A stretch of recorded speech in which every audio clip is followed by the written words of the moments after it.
Então, o meu objetivo hoje aqui é tentar trazer para vocês um pouco dos aspectos históricos de diagnóstico e de terapia da medicina nuclear envolvendo os tumores neuroendócrinos, quanto as coisas mais atuais.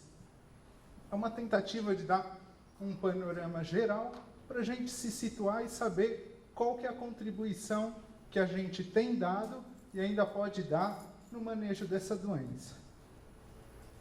Então, a gente vai começar vendo o diagnóstico.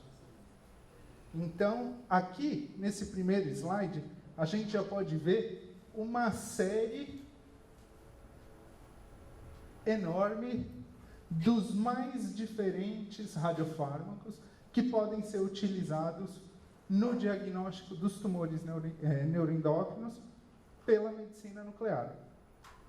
E eles envolvem os mais diversos tipos de metabolismos, desde análogos da somatostatina, quanto análogos do peptídeo vasoativo intestinal, metabolismo de catecolaminas, metabolismo glicolítico, e todos eles podem ter papel em algum momento ou em alguma patologia diferenciada. Historicamente, o mais antigo utilizado para tumores neuroendócrinos foi o MBG. O início das investigações do MBG em tumores neuroendócrinos já data do início da década de 80. Ele é um análogo da guanetidina, ele é internalizado via receptor da norepinefrina e ele tem uma melhor performance quando marcado com iodo 123, a gente lembrando que ele pode ser marcado também com iodo 131. No entanto, ele veio perdendo um pouco da expressão dele dentro do cenário do diagnóstico dos tumores neuroendócrinos por conta de uma sensibilidade um pouco limitada para as principais séries tumorais, de tumores carcinoides e os gastroenteropancreáticos. No entanto, a gente deve lembrar que ele ainda é o radiofármaco de escolha para o feocromocitoma, para o paraganglioma, para o neuroblastoma. E, na ausência de análogos de somatostatina, a gente pode usar. Lembrando que, para os gastroenteropancreáticos, ele tem uma performance um pouco melhor, e para os carcinoides pulmonares, ele tem uma performance bastante limitada. Então, aqui é um caso de literatura, onde a gente consegue ver claramente tanto o tumor primário, quanto uma metástase de partes moles linfonodal. E aí a gente começa a transformar o papel da medicina nuclear, ganhando mais força e visibilidade. Através do quê? Do uso de análogos da somatostatina. O primeiro de todos foi o octreotídeo, marcado curiosamente com iodo 123. No entanto, provavelmente por conta de estrutura molecular, a marcação com iodo 123 não permitia uma afinidade tão grande com os receptores.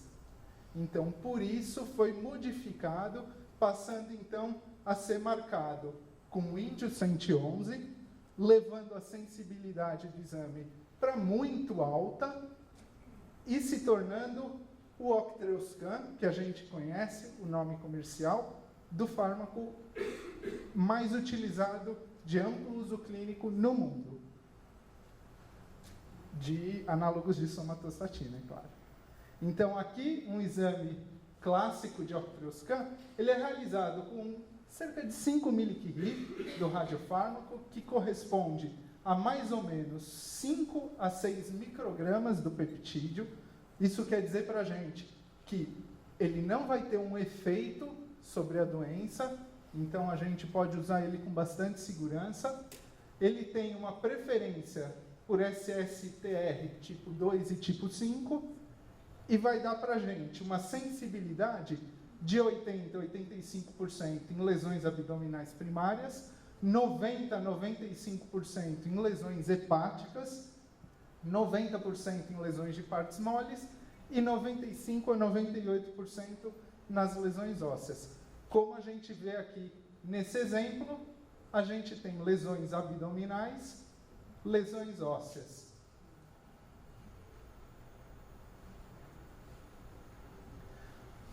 Pelos principais guidelines, é importante a gente lembrar algumas coisas de preparo e de possíveis contraindicações. Então, uma das recomendações para melhorar a sensibilidade do exame é descontinuar o octreotídeo frio, o sandostatin, quando possível. Porque a gente sabe que muitas vezes não é possível descontinuar essa medicação sem que o paciente sofra. É um tema bastante controverso e ainda há margem na literatura para muitas publicações. Existem uma série de autores que advogam que é possível e pode ser feito na vigência da medicação. É importante a gente lembrar que um uso de laxativo, como a gente pode fazer imagens tardias, pode ser importante para tirar dúvidas da região abdominal, já que ele tem um pouco de excreção hepatobiliar. Além disso, a gente deve sempre recomendar uma ingesta hídrica abundante para estimular a excreção renal e diminuir a dosimetria, a dose de radiação indesejada em rins. De contraindicações, a gente deve lembrar que, como contraindicações absolutas, são a gravidez e a amamentação. No caso da amamentação, ela deve ser descontinuada. Algumas relativas, como idade menor que 18 anos, insuficiência renal e o uso de análogos de somatostatina. Então, a gente deve ponderar se a exposição à radiação desses pacientes vai ter um benefício. Se tiver, a gente pode usar. E lembrar uma coisa que a gente sempre esquece, que paciente diabético em uso de alta dose de insulina, após o octreotídeo, o octreoscan, ele pode sofrer uma hipoglicemia por inibição de secreção do glucagão, que é uma coisa que a maioria das pessoas acaba esquecendo. Então, esse é um caso nosso, lá do HC. Então, era um paciente de 51 anos, professor universitário, com um antecedente pessoal só de diabetes, uma perda ponderal significativa e um hematomo de abdômen com uma lesão na cabeça do pâncreas. A gente fez o octreotídeo e não dá para ter dúvida que ele é positivo. Então, a gente fez o diferencial do tumor neuroendócrino para esse paciente. Então, trazendo aqui nessa tabela um pouquinho da sensibilidade e da especificidade das metodologias em comparação com os métodos convencionais. E a gente pode notar que tanto sensibilidade, especificidade e acurácia de metástases, de tumor primário, de tecidos de partes moles, a gente tem bastante vantagem em comparação à tomografia e ao ultrassom. Já na lesão nas doenças metastáticas, a gente também apresenta bastante sensibilidade, bastante especificidade, talvez perdendo um pouco de especificidade aqui para a tomografia nas lesões de partes moles. Além disso, depois a gente passou a ter o PET-CT dentro da nossa rotina. Com o radiofármaco FDG marcado com flúor 18, houve um interesse em estudar se ele teria algum papel no manejo dos tumores neuroendócrinos. Então, o que a gente descobriu? A gente descobriu que, sim, o FDG ele pode visualizar as lesões. Mas quando é que ele visualiza essas lesões? Principalmente quando há diminuição da expressão dos receptores de somatostatina e um aumento da expressão do GLUT.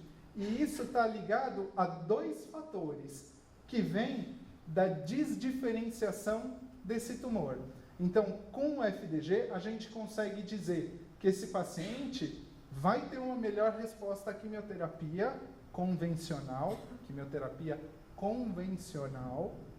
do que o tumor bem diferenciado. Porém, ainda assim, ele vai ter um pior prognóstico.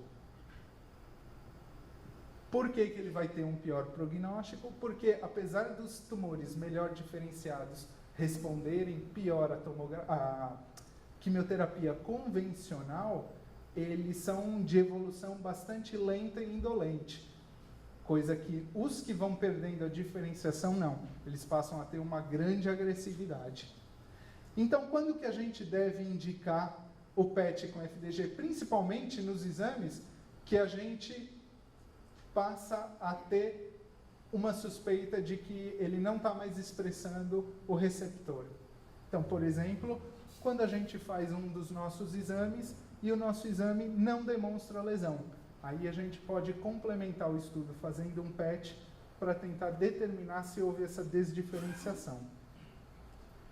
E agora, mais recentemente, a gente passa a ter à disposição também o PET-CT com análogos de somatostatina, onde o principal ganho que a gente tem é da resolução espacial do exame, o que permite, então, que a sensibilidade, que já era grande, se torne maior ainda. A gente tem uma série de fármacos marcados com galho 68, que é produzido através de um gerador de germânio, que é produzido o isótopo pi num ciclotron. Aqui está a curva de aproveitamento do gerador, então a gente pode ver que a cada mais ou menos 2 horas e meia a gente pode ter uma boa eluição. Então, a cada 2 horas e meia a gente pode estar marcando aí pacientes. E a gente tem, muito fácil de gravar, o galho 68 com uma meia-vida de 68 minutos. Vários radicais têm sido marcados, por exemplo, os mais clássicos DOTA-TOC, DOTA-NOC, DOTA-TAT, com afinidades diferentes. Ainda é controverso na literatura qual é o mais... qual vai ser o de escolha, mas eu acho que dentro de poucos anos a gente deve ter essa resposta. E como que a gente faz esse PET com o análogo de somatostatina? Então, de preparo, em geral, também se é recomendado descontinuar o octreotídeo frio, principalmente um dia quando for um octreotídeo frio de meia-vida curta, 3 a 4 semanas quando for de meia-vida longa, e a gente usa uma atividade de 3 a 5 mCi, com um tempo de aquisição de imagem cerca de 70 minutos após a injeção. As possíveis contraindicações são relativamente parecidas com a do Octreoscan, principalmente gravidez e amamentação, como contraindicações absolutas, e no caso, as demais como contraindicações relativas. Então, esse aqui é um caso onde a gente vê com maior nitidez do que eu havia apresentado o meu caso com o Octreoscan marcado com índio, onde a gente vê muito bem delimitada uma pequena lesão, também pancreática aqui, localizada no corpo do pâncreas. Aqui uma meta-análise que tentou verificar qual seria a sensibilidade desses radiofármacos, e a gente vê que é, na maioria das séries, extremamente alta, com especificidades também bastante elevadas. Muito maiores do que a gente tinha nos convencionais métodos de avaliação dos tumores neuroendócrinos. E aqui, comparando com outros fármacos, como o F-DOPA, FDG e análogo de somatostatina, a gente vê que em todas as séries, em geral, a gente tem uma sensibilidade bastante próxima, se não mais elevada, com o galho 68. Agora, lembrar que o carcinoma medular de tireoide, apesar de ser um tumor considerado da linhagem neuroendócrina, é um tumor com um comportamento um pouquinho diferente dos gastroenteropancreáticos e dos carcinóides. E aí que a gente acaba tendo uma certa limitação quando comparada a performance para diagnóstico dos gastroenteropancreáticos e dos tumores carcinoides. Então, a gente tem que ter um pouco de cuidado na hora de recomendar as nossas avaliações para o carcinoma medular de tireoide. Como ele não era o foco do estudo, eu acabei não trazendo DMSA pentavalente e outras alternativas que a gente tem. E no diagnóstico, o que a gente tem de perspectivas atuais? A gente vê que já desde 2004, uma das maiores perspectivas é a fusão de imagem. Nesse caso aqui, era uma fusão feita através de software, e ele mostrou que a fusão de imagem altera em até 20% a conduta. E aqui, dentro de uma realidade mais atual, esse é um caso nosso do ICESP, de uma paciente do sexo feminino, 61 anos, com carcinoma neuroendócrino metastático, que queria se avaliar a extensão da doença, quantos sítios estavam acometidos, qual era o tamanho, a extensão desses sítios, e a gente aqui muito bem consegue ver o acometimento hepático em múltiplos nódulos, ele ocupava praticamente todo o fígado, e além disso a gente topografa muito bem as lesões ósseas dessa paciente. Além disso, a gente deve lembrar que dentro das perspectivas atuais, uma coisa que pode ser realidade, principalmente nos países que ainda têm uma limitação de recurso financeiro, é a marcação dos análogos de somatostatina com tecnécio, onde a gente tem visto alguns grupos trabalhando no Brasil e realizando algumas publicações nesse sentido. Agora a gente parte um pouco para o nosso segundo papel, e aqui eu gosto de colocar aqui de igual importância, que são as terapias, que a gente chama de PRRT, que seriam as Peptide Receptor Radionuclide Therapy. E elas começaram como? Elas começaram justamente com o índio 111, se aproveitando de que ele tinha uma emissão de elétron Auger. Foi o primeiro radiofármaco tentado como alternativa terapêutica. Ele, quando usado em alta dose, mostrava uma melhora significativa dos sintomas, mas nunca conseguiu mostrar resposta completa, ou mesmo resposta parcial. Ele mostrava taxas muito pequenas de resposta parcial.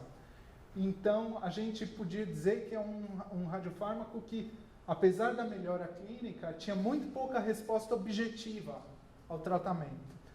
E talvez a gente consiga saber por quê, voltando ao motivo que nos levou a usar ele. O elétron Auger tem uma energia muito baixa, da ordem de 0,5 a 25 kV, o que dá para a gente uma penetração tecidual de 10 micrômetros, o que talvez seja insuficiente para fazer uma terapia efetiva, depositar energia suficiente para que esse tecido responda. A partir daí, foram buscadas alternativas mais interessantes que pudessem oferecer uma dose maior de radiação para esses tumores. E a gente começa a ver, então, as terapias com análogo de somatostatina marcado com yttrium 90. O Yttrium 90 é muito interessante por conta da energia dele, da meia-vida dele. Porém, ele não é fácil de se trabalhar. E por que ele não é fácil de se trabalhar? Porque ele tem uma dificuldade dosimétrica, porque ele não permite imagens de maneira fácil em uma gama-câmara, por exemplo. Então, algumas alternativas dosimétricas são utilizadas para tentar simular, mas a gente nem sempre sabe se o comportamento da simulação é o comportamento real do nosso radiofármaco. Lembrando que pequenas mudanças na estrutura da molécula já podem levar a grandes mudanças na afinidade pelo receptor. Então, a gente tem aqui simulação com octreotídeo marcado com índio 111, quando a gente vai usar octreotídeo marcado com Yttrium 90, e a mesma coisa, octreotídeo marcado com Yttrium 86. Lembrar que exatamente por ele dar uma dose maior de radiação, ele também vai ter efeitos colaterais, efeitos indesejados em maior grau, com os quais a gente deve sempre se preocupar. Por exemplo, o órgão de maior dose recebida são os rins. Então, a gente tem que ver uma forma de proteger esse rim. Então, a gente faz através de uma infusão concomitante de aminoácidos. Além disso, a gente deve lembrar que esses pacientes costumam ter alguns efeitos colaterais após a administração do nosso fármaco. Agudamente, nas primeiras 24 horas, o mais comum é a gente ver náusea e vômito. E mais tardiamente, a gente costuma ver toxicidade de medula óssea e toxicidade renal. E as terapias com Yttrium 90, elas parecem ser melhores para tumores de grande porte. Então, aqui é mostrando um pouco para vocês de como a gente pode acessar objetivamente a resposta desses pacientes. Então, aqui uma imagem tomográfica pré-dose e uma imagem pós-dose, e aqui a gente consegue ver uma diminuição discreta, mas tem uma diminuição do tamanho tumoral. Além disso, a gente também consegue ver na imagem pós-dose que é feita através de efeito Bremsstrahlung. Olha a qualidade dessa imagem. É possível a gente fazer uma dosimetria com essa imagem? É difícil, é bastante complicado de se trabalhar. Nesse sentido, foram se buscando também outras alternativas. E no caso, uma que surgiu com bastante força foram as terapias com lutécio 177. O lutécio 177 já é um radiofármaco que tem sido investigado em terapias há algum tempo. A gente vê que os primeiros usos descritos foram em 85 para o tratamento de artrites. E quando marcando os análogos de somatostatina, a gente vai ter um comportamento muito parecido com os análogos de somatostatina marcados com Yttrium 90. A gente também vai precisar de uma proteção renal. Então, aqui um exemplo que a gente pode dar é usar uma infusão em 1000 ml de soro de 2,5% de L-lisina e 2,5% de L-arginina. E, normalmente, por ele ter uma energia um pouco menor que a do Yttrium, a gente costuma fazer em mais de um ciclo. Variando, existem grupos que trabalham com 2, 3, 4, 6 ciclos. Lembrar que, como alvos dosimétricos de proteção ao paciente, a gente deve sempre tentar cumulativamente não expor a mais de 23 grays os rins, desculpem, e não expor a medula óssea a mais de 2 grays. como principais efeitos adversos, a gente também vai ter náusea, vômito e dor abdominal, e também vai ter toxicidade ligada à medula óssea, fígado e renal. Um pouco menos do que com o ítrio, por conta da energia dele ser um pouco menor. Então, por exemplo, esse é um caso nosso do ICESP. Aquela mesma paciente que fez o SPECT-CT, a gente optou por tratar essa paciente. E por que a gente resolveu tratar essa paciente? Porque ela tinha uma síndrome carcinoide intensa. Então, a qualidade de vida dessa paciente era muito ruim. A gente já havia sido tentado pelo oncologista clínico diversos esquemas terapêuticos, como cisplatina mais irinotecano. Ela estava fazendo uso de sandostatin lá sem melhora, e ela também já estava tentando everolimus, também sem melhora significativa. Então a gente fez 4 ciclos, com intervalo de 2 meses entre cada ciclo, usando cerca de 200 mg de octreotato DOTA lutécio 177. Lembrar aqui que é um tratamento bastante viável dentro da realidade de quimioterapias de alto custo que a gente tem visto ultimamente. E essa paciente, curiosamente, cursou com uma doença estável radiologicamente e uma melhora clínica significativa, que já era apresentada desde o primeiro ciclo. No pós-primeiro ciclo, essa paciente já tinha melhorado muito. E ao longo dos 3 ciclos subsequentes, ela melhorou ainda mais. Não ficou totalmente livre de sintomas, mas ela voltou a ter uma qualidade de vida suficiente para ser considerada boa.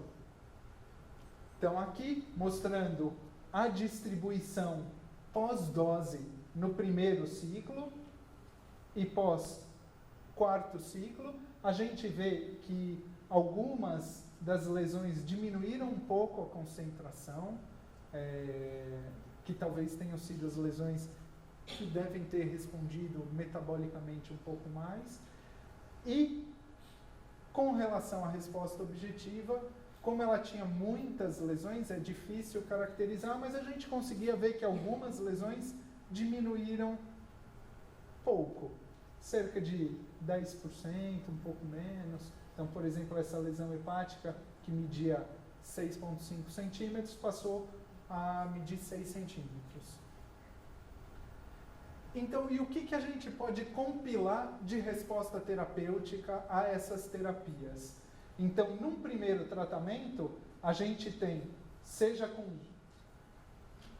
análogos de somatostatina marcados com ítrio, seja os marcados com lutécio, uma taxa de resposta completa baixa, bastante baixa, mas uma taxa de resposta parcial ou resposta mínima interessante, bastante interessante, e uma taxa bastante alta de doença estável, que a gente, em oncologia, deve considerar como um endpoint importante, satisfatório, e uma taxa de progressão de doença baixa e comparável entre si. Agora, isso é para primeiro tratamento com múltiplos ciclos. E retratamento? Retratamento já é outro tópico. Existem muito poucas publicações visando isso, são séries pequenas, então não dá para a gente recomendar amplamente. No entanto, é possível se recomendar com base em discussão caso a caso. O que a gente tem visto agora de novo nessas terapias é a tentativa de combinação para obter a melhor resposta. E no caso, um dos aspectos que tem sido investigado é a combinação de análogo de somatostatina com ítrio e com lutécio juntos em cada ciclo. O racional disso é combinar as características interessantes de um e de outro no tratamento das lesões. Então, o ítrio, com a sua maior energia, teria uma melhor performance nas lesões maiores, enquanto o lutécio teria uma performance melhor nas lesões menores, porque, dada a alta energia do ítrio, para lesões abaixo de 3 centímetros, a gente começa a perder um pouco do poder de deposição de radiação nesse tumor, porque há um escape do beta emitido, coisa que daí então a gente recuperaria com o uso do lutécio. Então aqui a gente vendo a penetração, um para lesões maiores e outro para lesões menores, e com meias-vidas diferentes, coisa que é muito discutida, né? O uso do lutécio, por conta da meia-vida dele ser bastante longa, se não existe um tempo para repopulação tumoral enquanto está sendo depositada essa radiação.